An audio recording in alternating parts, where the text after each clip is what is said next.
My fiancé and I chose to have a destination wedding, so we settled on a date. We planned the wedding for about 6 months during the summer. It was a dream come true because I was marrying the love of my life.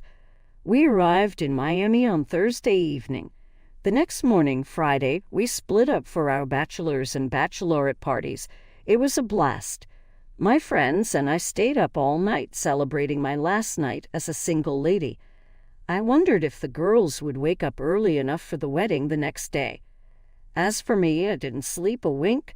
I was too excited and jittery. My mind was racing, and I couldn't settle down. I tend to overthink things. At 5 a.m., I couldn't wait any longer for sunrise, so I woke everyone up. The girls groggily got up, and we started getting ready. By 7 a.m., the makeup artist still hadn't arrived, and my friends were acting strangely. They seemed to be hiding something, but I figured they were planning a surprise for me or something. It was 8 a.m., and we were still not close to being ready for the wedding. At 9 a.m., they didn't seem bothered and, in fact, were finding ways to stall. I was not having it, but I also promised myself that I would not be a bridezilla, so I forced myself to be calm. When it was time to leave, the girls said they wanted to talk to me. They said the wedding had to be moved by an hour because my fiancé wasn't ready yet. I remember making a joke about how he probably overslept after their fun time the night before. I was a bit disappointed, though, because I wondered why he would be late for the biggest day of our lives. We finally left for the church. When we arrived, he wasn't there, and my mom was nowhere to be found either. I guess she went to find out what the problem was. After an hour, I became agitated, and I had gone through every possibility. Did something happen? Was he in an accident? Did he have cold feet, etc.? I tried to call everyone that could be around him, but I didn't get through. After a few minutes, a car pulled up in front of the church, and out came his best friend with a disappointed and sad look on his face. He told me that he and the other groomsmen didn't know where my fiancé went. They all said their goodbyes last night and went into their suites after the bachelor's party. He looked like he had more to tell, but was hesitating, so I probed further. Then he blurted out that they couldn't find most of his belongings in his suite. I had heard of people being stood up on their wedding day, but never in my wildest dreams did I think that I would experience it myself. I wondered if I did something wrong, but we didn't have a fight, and there were no signs that he wasn't happy or was having cold feet. I broke into tears and cried uncontrollably. My dad informed our guests and apologized for all the inconveniences. He told the guests that they could stay for the reception since they came all the way and everything was already paid for. I wasn't interested in socializing or eating, so I left. In fact, I'd have preferred to be underground at that time. By evening, my dad called, and he sounded worried. He was back in a suite by now and noticed that my mom's things were not in her suite either, and we had not seen her since morning. Were they kidnapped, or did she know where my fiancé went when she went after him and has not had time to reach out to us? We desperately needed answers. We called the police and informed them that 2 people were missing. A thought crept into my mind. What if both of them left together deliberately? But I dismissed that thought. My fiancé could not possibly elope with my mother. Well, my suspicions were right because I got a shocking text from her the next morning. She stated that she and my fiancé had fallen in love and wanted to be together. They apologized for the pain their love had caused us. Really, who does that? Our vacation was cut short, and my whole family went back home the next morning. I also canceled all our reservations for our honeymoon since that definitely wasn't happening. It has been 2 weeks now since the incident. My mom and ex-fiancé have tried to reach me on several occasions, but I wouldn't hear them out. It was the audacity that they would expect me to just behave like everything was okay and things could go back to normal. That ideology was twisted because I'm usually a forgiving person, but this one was a big challenge. I wouldn't speak to them for weeks. So they tried to use my siblings to get to me, but that did not work because we were all angry at them. My mental health at that point was terrible. I felt like I'd become a laughingstock. I didn't want to go out or be seen anywhere that anyone would recognize me.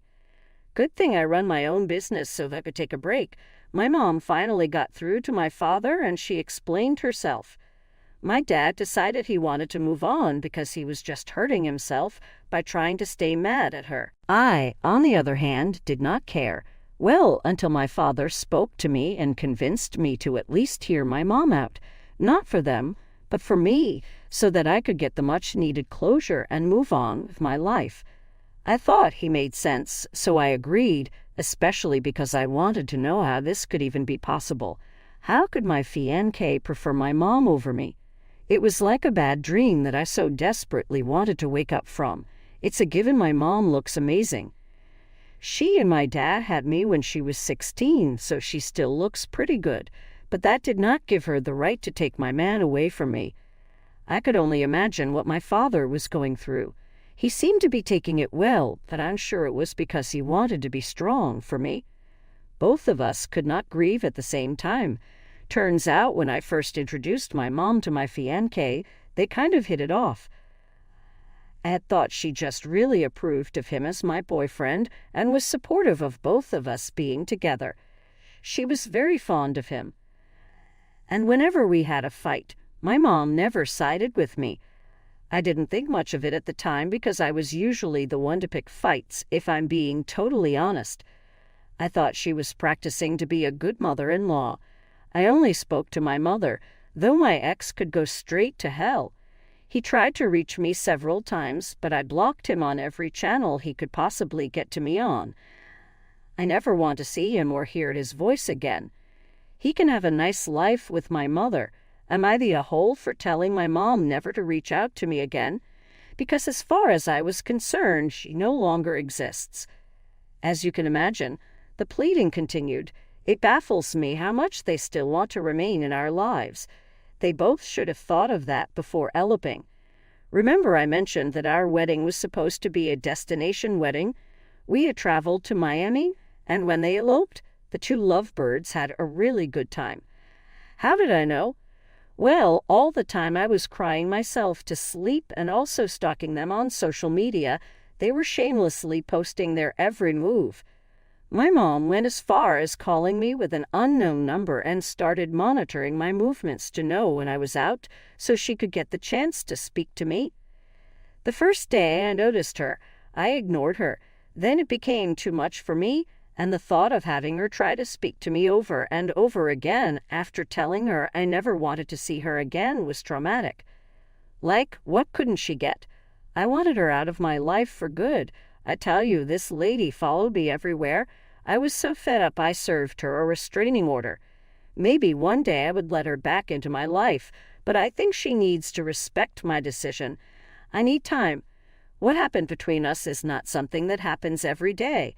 That would be really weird if it were. Confession, I kind of forgot how to be single. I've had a boyfriend for years, and now it feels weird not to have one. It's like I don't know how to act. It may be funny, but that's an actual thing. I don't have to check up on anyone. No one is checking up on me. Worst of all, Valentine's was just a normal day. That never happened to me in the past 5 years. One thing's for sure, I'm not rushing into any new relationship. Still single like a Pringle, and I like it that way. I joined this group where ladies empower each other. We're not extreme feminists, but we encourage and stand up for each other. I'm learning to enjoy my own company. I also made this weird decision out of the blue to listen to my ex-fiancé and hear what he has to say. Sometimes I wish I never met him because of the way he hurt me, but I remember we also had really memorable times as well. I decided to meet him for breakfast at a coffee shop. He looked scared and shy when he came in through the door. It was like he didn't know if to approach me or to turn around, and he was sweating a lot. He finally took a seat and started to apologize. He said he wasn't sure how he and my mom fell in love, but they just did, and they hid their feelings for a long time because of the other parties involved. Still felt the anger. disappointment, rage, and even a little bit of jealousy. But right there at the coffee shop, I decided to let everything go. But I still didn't want them to have it easy, so I still maintain my restraining order. Call me petty if you want. You are definitely not the a-hole for asking them to be out of your life. I would probably do worse if I were in your shoes. I had a friend of mine in a similar situation. She did not take it well at all. You seem to be doing well. P.S. Your mother is crazy. The next story. I have been a nanny to a couple, we'll call them Jenna and Mitchell, for a few years now. They have been great people, and I also like the pace since they are fairly wealthy. They give me a big sum, and I also love their kids. They have a boy, 4, and a girl, 5, who are really sweet, and I look forward to seeing them. On to the problem. Jenna and Mitchell decided to host a party at a restaurant they live close to. No problem for me. I'll watch their kids like usual while they have their fun. They're giving me the rundown on things like the usual, but then something. All they said was, and make sure the kids are ready to be picked up by 9:30 p.m. I thought this was strange, but decided to push it to the back of my mind as they never said previously anything about other kids and only said that one statement. Maybe it was just a slip-up. About 20 minutes go by and Mitchell's and Jenna's friends come over to pick them up, I'm assuming. So I go over to meet their friends, and their friends brought all their kids for me to babysit. There were at least 7 kids I saw. I pulled Jenna aside and asked her why their friends expected me to babysit their kids and to just get someone else to babysit them, as I only agreed to babysit her kids. She seemed taken aback and said she thought I wouldn't mind since I don't do anything else with my time anyways. My husband died 11 years ago, so I'm always by myself at home now, which is true, but this was never part of the agreement. Apparently, all her friends were busy and couldn't come to the party because of their kids, and to save money and time, Jenna just offered to dump all their kids at her place for me to watch. I got angry and said unless she's willing to pay me 7 times the amount of money she pays me now, there's no way I'm watching 9 kids for the amount of time that they're gone, 8 hours, and I just wouldn't be able to handle it. Her face changed from confused to frustrated, and she said I should be lucky I'm their nanny at all with the amount of money I'm paid, and to be grateful and do this one thing as it's just one night. She just wants to treat her friends to a nice dinner. I was shocked and didn't say anything else and just left their house. Mitchell later called me, cussing me out and saying how I humiliated them and embarrassed them with my actions and how they had to cancel everything last minute because of everyone's kids, and I was a selfish, stuck-up, lazy person for not doing this one-time thing.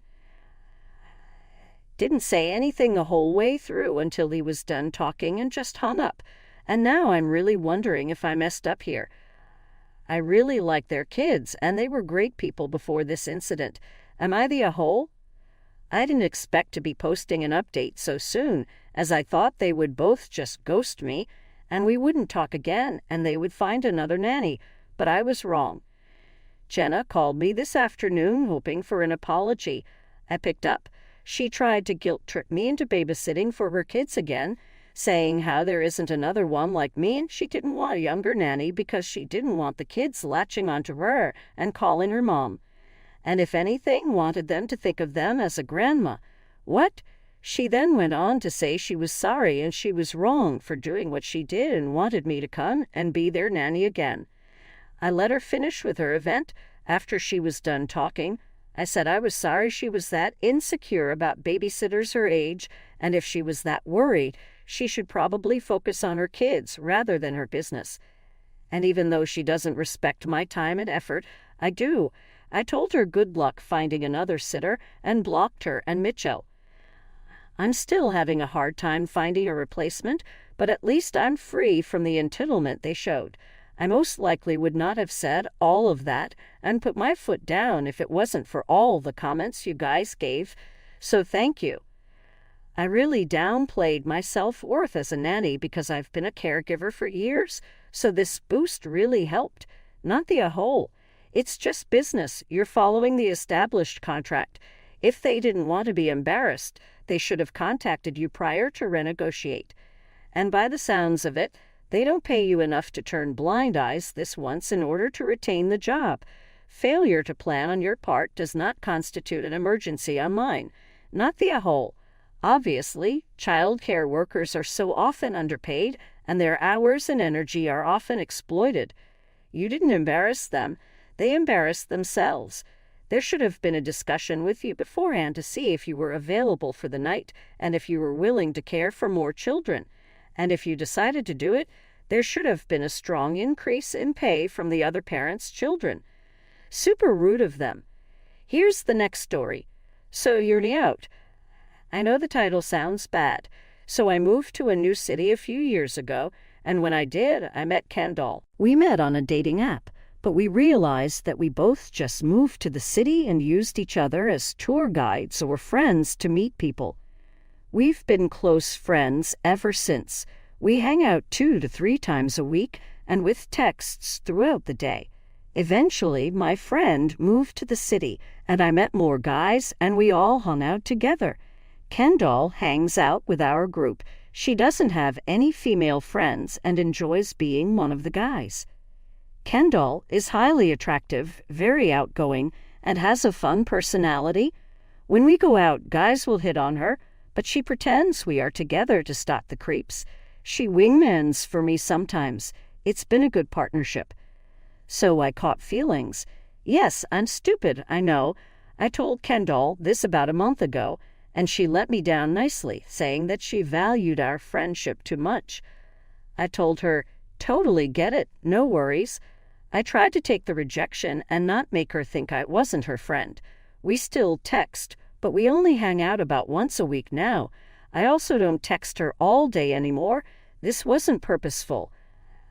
I just started to focus more time and energy into goals I'm seeing romantically. Kendall has been pissy at me since. Nice for you to be able to fit me into your busy schedule, in a sarcastic tone. I've tried explaining to her that I need space to get over my feelings. I've been talking to this girl for the past 2 weeks. We decided to go camping. I invited my friends and their girlfriends. I decided to not invite Kendall. My reasoning is that Kendall can sometimes rub girls the wrong way.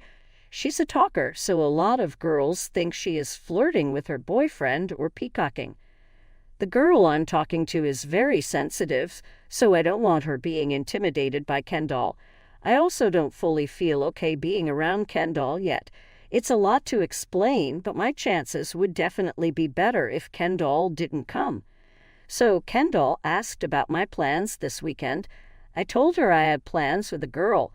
She read it and didn't respond. She then texted my roommate Dallas and asked him what he was doing. Dallas, not knowing, ended up telling her. I then got an essay from Kendall. She went off on me, saying that I was a shitty friend, that I stopped including her in my life, and to quit making an effort to ask her about her day. Told her that wasn't true, but I was dating now, and she needed to be cool knowing that meant I wouldn't be as available for her, and that maybe she needed to make some girlfriends if she wanted someone to vent to all the time. She would hurt my chances if she went, so that's why I didn't invite her. She then called me in a hole and then went and told Dallas she wasn't being invited because she turned me down. I told my friends that wasn't true and explained my reasoning, but some still think I'm being a jerk. Am I? Nope, not the jerk here. I might catch flack for saying this, but this girl had you doing all the things a boyfriend would do emotionally without reciprocating any girlfriend duties. She's the one in the wrong. She's making everything about herself, but how is she supporting you? It's unrealistic of her to expect to be the center of your world after turning you down. Seeing each other once a week is more like being adult friends. Your reasons are valid and